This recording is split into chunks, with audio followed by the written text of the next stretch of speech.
Hello everyone, my name is Shahid Kumar and today I will be telling you all about Surya Namaskar.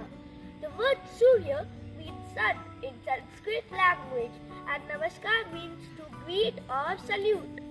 Hence, Surya Namaskar together means salutation to the sun.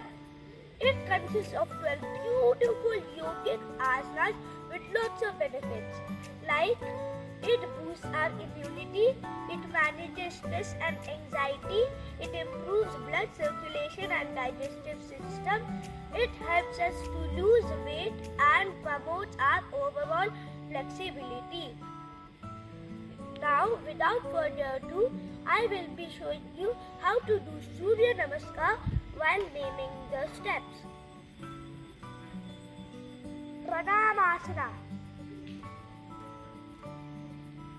Hasta Uttanasana.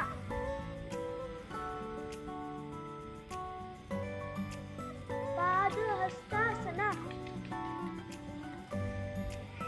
Ashwasanchalasana.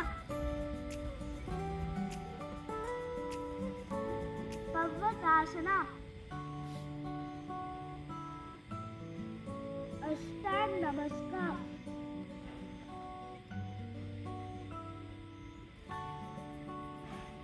Bhujangasana. Parvatasana. Ashwasanchalasana. Padahastasana.